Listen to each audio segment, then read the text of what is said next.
Growing up in Ada in the 50s and 60s when I did it was kind of a do-it-yourself process. And so the people who lived in Ada who had an affinity for the arts took it very seriously. They were like missionaries. So growing up in Ada, I thought that's just the way you did it. You just did it yourself because no one was going to do it for you, and you had to find your own places and find the people who thought like you and work together to get things done.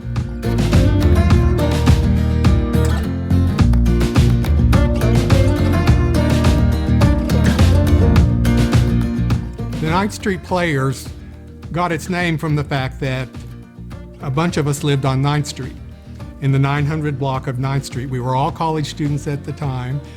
And I was in the drama department with Lona and with Stephen Hansford and with Becky Martin. We enjoyed being with each other and working together, and I guess we had a lot of energy. And so there needed to be something else for us to do with that energy. And so we came up with this idea. So we got together and wrote this proposal. And it was a proposal for a community summer arts program. And it took advantage of several connections we had. I worked for the city already as a librarian at the Ada Public Library, and it was that beautiful building over on 14th Street. And working with me there was Karen Massey. So Gary and I started working at the public library, and we're best of friends. We clicked. We got along. And we became great friends. And so she and I decided we would propose an expansion of the summer reading program to include arts education for little kids. But we thought it was kind of a little bit skimpy because basically the kids came in and checked out books, took them home, brought them back. Gary and I recorded titles on a piece of paper, and we gave them a certificate. That's all there was to it. And we just felt like there needed to be something more. So we just kind of started talking about it. And then Stephen and Lona were going to do something for teenagers, and they were going to do a drama workshop on campus at East Central and then mount a production that involved everybody and was open to the community. And so we were going to involve the Ada Community Theater. So we wrote this big proposal, and we split up and pitched it to all three groups. Karen and I pitched it to James Cook, who was the city manager for the city of Ada, and then Steve pitched it to Dr. Summers, and then I think Lona pitched it to Ada Community Theater. And they were all very nice, and it was very well received, but they all explained that they had already budgeted for the summer, and they had their schedules set, and they were not going to add anything new, and they need more lead time than coming to them in January for something that's supposed to happen in June. But Karen and I, talking to Mr. Cook, he bid on it immediately, and he said, "This is a great idea. I think we should do this." He said, "Come back and give me a list of your deliverables and a budget and what you plan to do and who's going to do it, and we'll take it from there." So we left, and we got thinking about it. Oh my gosh, there's a contract. None of us were 21. So how are we going to do this? So I went down to the courthouse and got an application for a nonprofit corporation and filled it out. And the officers of that nonprofit corporation were Lona Barrick, Karen Massey, Stephen Hansford, and I. And we sent it off, and sure enough, a few weeks later, I get these articles of incorporation under the name the 9th Street Players. And it was the 9th Street Players that entered into the contract with the city of Ada. And the original plan was we would hold these classes downstairs in the basement of the library. There was classroom space down there. That part of the building got condemned because even in 1970, it was falling down.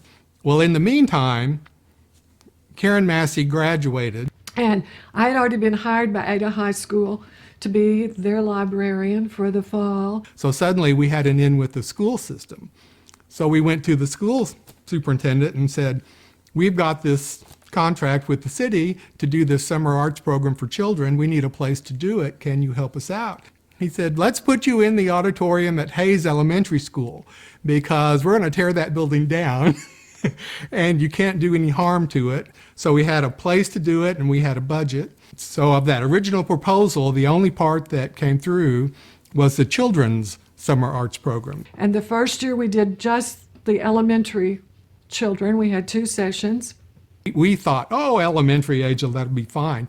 But then we had 5-year-olds and 12-year-olds, and we thought, well, that'll never work. So we split it, and we offered 2 sections and designed it to be an exploration of all the arts. So we did creative dramatics and creative movement. We did music. We did dance. We did all the stuff that we thought, oh, this will be cool. Everyone, anytime we came up with an idea, everybody went, oh, that's wonderful. Here, what can I do to help you just even make this even better? And so that's just kind of the way it was. The head of the East Central Art Department was DJ LaFawn, and he had a huge family of children, all of whom enrolled. And so suddenly we had his support as well, and the whole art faculty at East Central got involved. And so it was Bob Barker and Robert Sieg and DJ LaFawn and their wives and their children.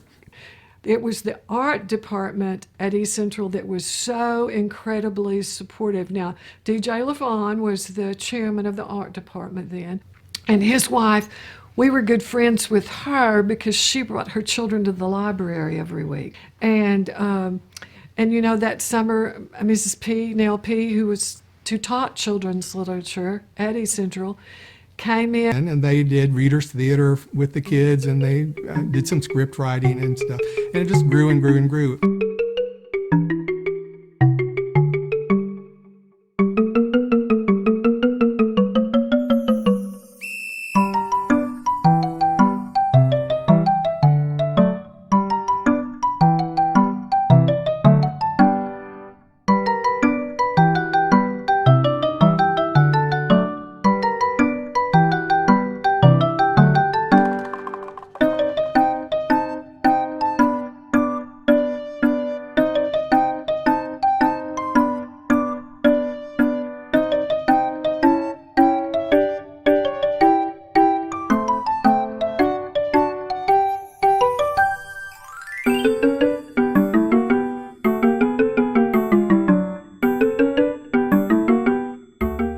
Mr. Sieg came and we bleached out a bunch of film, 16 millimeter film, and the kids drew directly on the film and turned it into an animated feature. And we just had the most fun doing that. And they were there to be supportive. We didn't have to say, we need parents to volunteer to come help. We had all the volunteers that we needed. The moms would stay, so we never had a discipline problem. If a kid threw up or, had a nosebleed, there was always a mom there to take care of it for us, and it went really, really smoothly. So about halfway through that June session, the city met to plan their next year's budget because the fiscal year started in July. And we got notified that, hey, not only did we agree to fund July, but we're going to fund next year's program as well. So halfway through the first session of our first program, we found out that we were going to do it again.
So part of our concept was to unify everything in a culminating event so that kids were always working towards something. And so we planned a festival, and we held it in the new Ada High School that no one had been in before, so it attracted a lot of people.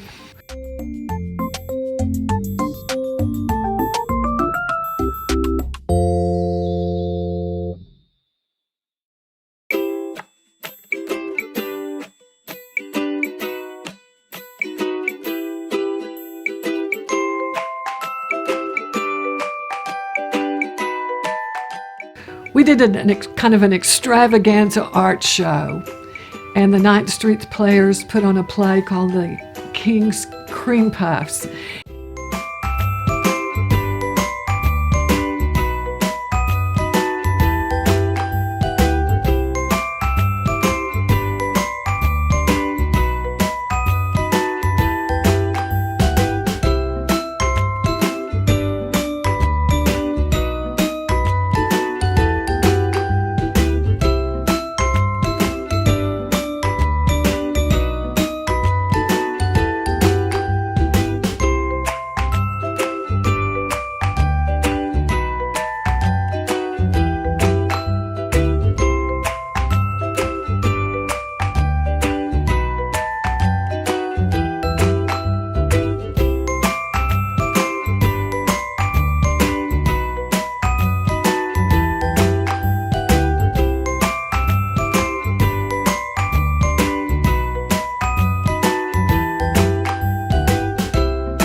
We just had the best time, just working together.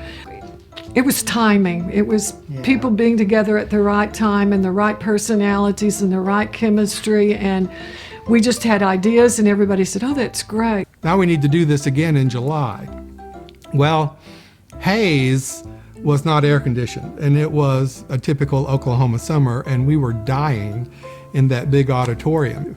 So we thought, let's see if we can find a better location. And so we went to what was then known as the Ecumenical Center. And so we went to them and they said, we don't do anything in the summer. We'll pay the bills and you can turn on the air conditioning. So we moved it to campus.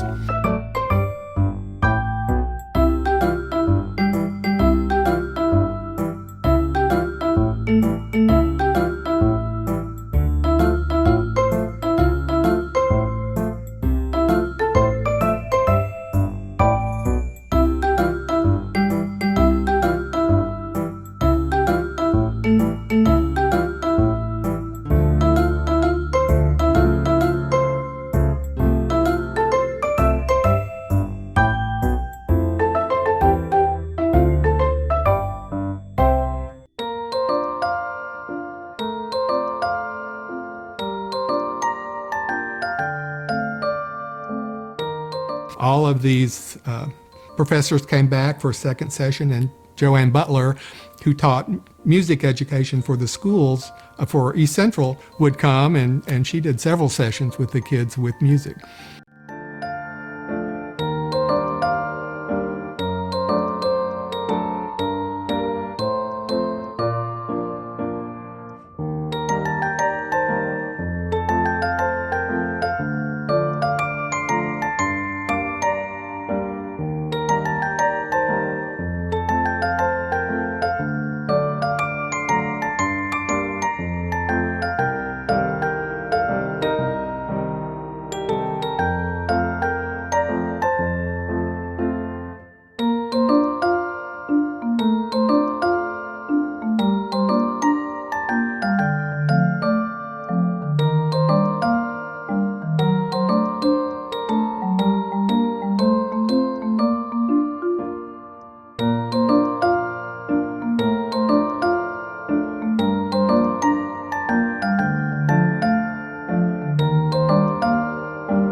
part of that culminating activity, we decided as the 9th Street Players to do something for the students and their families.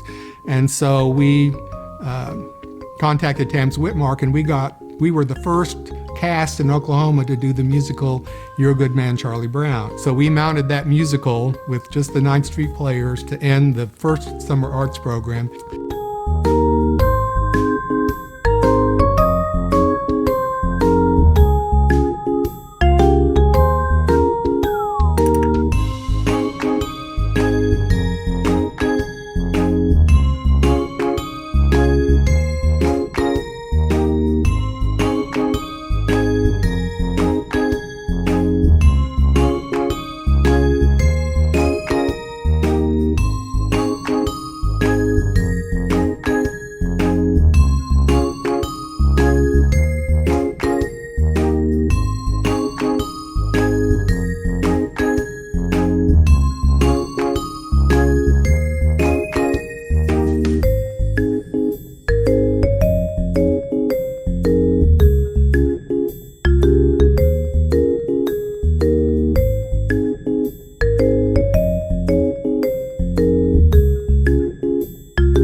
So we got a lot of support from the newspaper, and the Nick Myers and the Littles and the Gurleys and Jadon Cook was the photographer. They just gave us tons of coverage. So there was a lot of interest, and we announced that we were going to do it again the next year.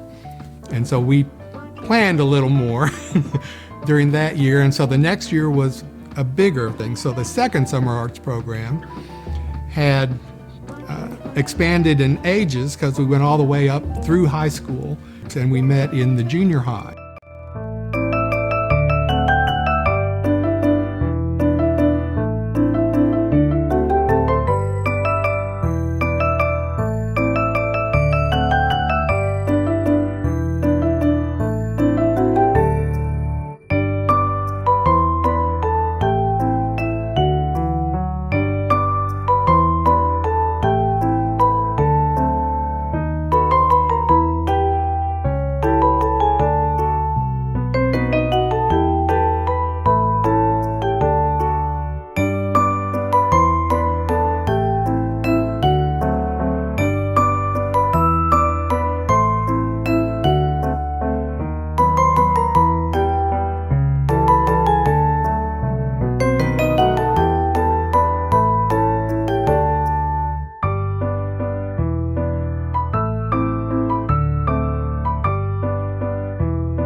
The junior high still has a very nice stage and an auditorium, so we had some rehearsal space there.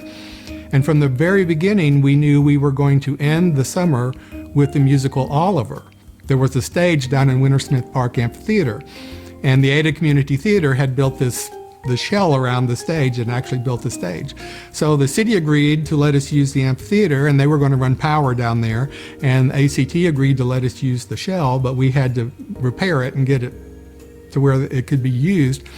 Ada Community Theater also had a storage building, and it was a good place to build the sets and the props and stuff. And while the enthusiasm and the interest was there, they hadn't done shows in a few years. So we kind of said, well, if we do a show, can we use Ada Community Theater, and can we use what you have, instead of starting from ground? Oh, well, that's wonderful. Yes, go right ahead. We're glad for you to do that. So the kids in the classes made things for the show. We made the bowls that were used in that workhouse scene, food, glorious food. So those kids made paper mache bowls for that scene. We got all this muslin, and the kids did either vegetable stamps or linoleum printing or freehand painting, and they printed or painted all that muslin. And then we turned those into the costumes for the show. But I think what it said to those kids is, we might not have had something, but we said, okay, how can we do this? If you looked at the costumes for Oliver, we tie-dyed the least expensive muslin you could. And that's how we made costumes. And so how many kids wanted to be in that opening scene of Oliver? Well, we just tie-dyed some more muslin and stitched up another costume and put it on the kids and said, here we go. We held auditions for that show, and our philosophy was a little bit different. If you showed up, you were in the show. And so we had a cast of 85 people, and the average age was 12.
We put together an orchestra of kids.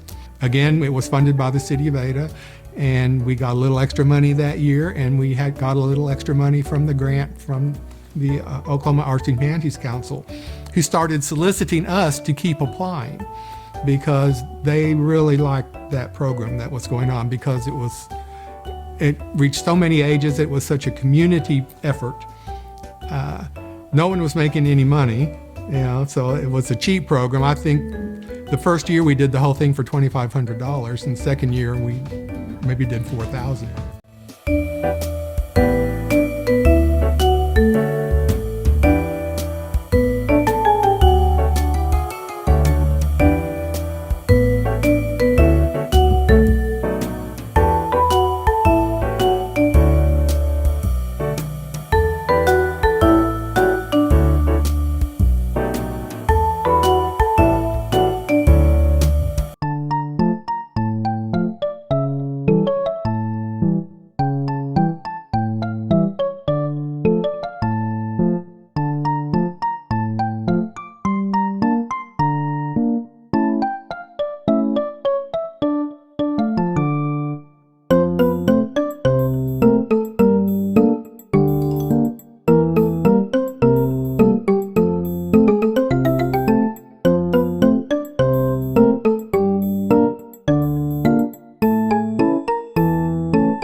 The third year we did summer arts in Ada. I was teaching in Norman, and Stephen and Lona were still in town, and Karen had gone as well. She was getting her master's degree in Norman. So Karen and I were in Norman, and Steve and Lona were still in Ada, and they were working for Channel 10.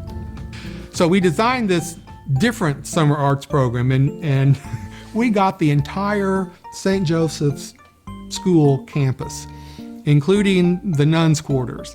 And so we had the whole school and that auditorium and the nuns' quarters. And so we started bringing in people to Ada, and they would conduct a week-long workshop and live in the nuns' quarters and teach the kids.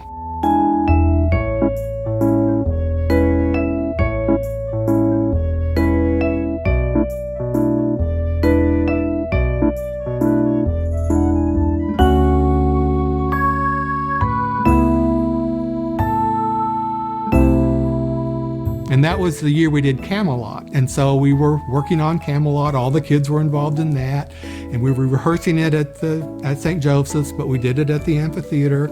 We had people from OU working with us, and that was big set, bigger orchestra. Everything was bigger. We did week-long classes instead of month-long classes, and you could enroll in as many as you wanted. So now the kids could enroll in 8 different classes. Each week was a different subject. The big kids, I conducted a studio class.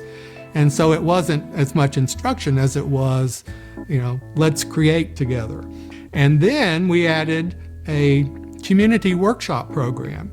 And people from the university conducted workshops for the community. And there was a community choir that also was the chorus for Camelot, and Betty Woods conducted that for us. And then DJ LaFawn did a book binding printing workshop and made this book. Orville Robbins and his wife Louise, who became mayor later, did a wine making workshop for adults, and that got a big response. We did a comparative culture workshop.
year, it was the workshop format. There were a lot of people coming from other places to conduct things. Most everyone of the original 9th Street players knew it was the last year because we all had started our own careers. We were doing it for nothing. I had my teacher salary and I was crashing on friends' sofas during the summer.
And so we came down and did it that final time, knowing it was the final time for the 9th Street players to do it. And then we all left, except for Stephen Hansford. And he remained in Ada because he was working for Channel 10.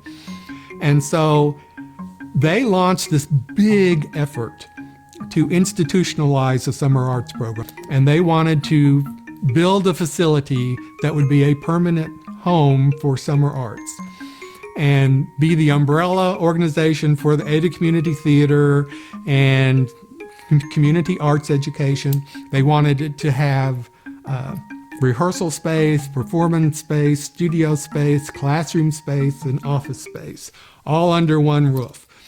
And they were the grant was for, I think, $300,000, and they were going to raise another $300,000.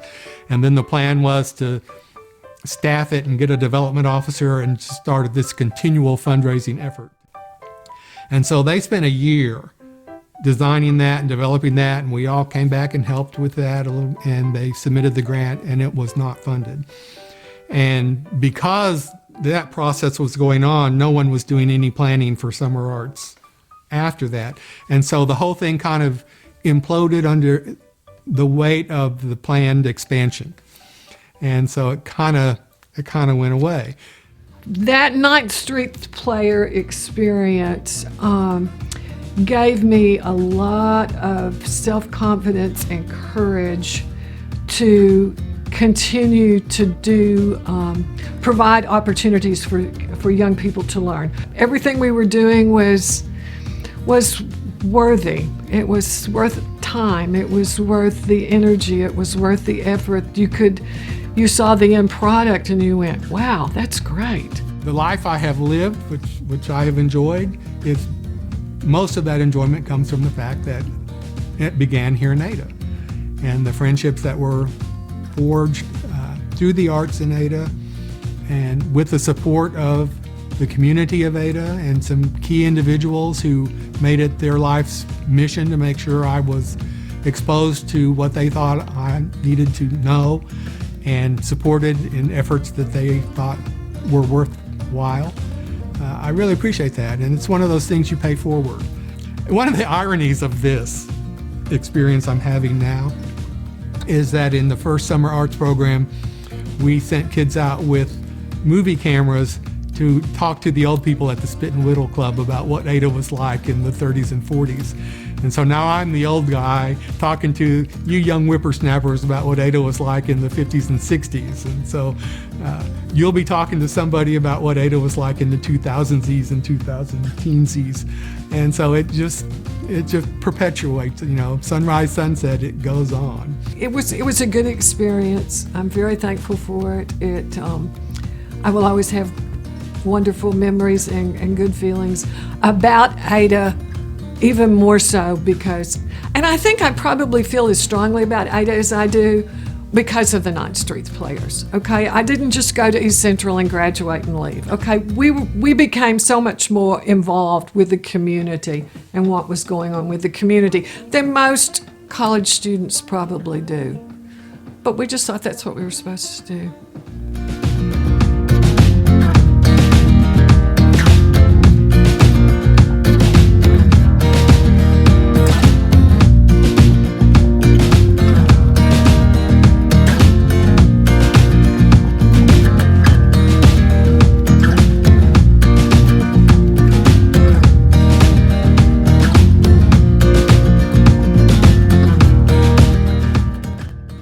Let it be forgot That once there was a spot. For one brief shining moment that was known as Summer Arts! Yeah!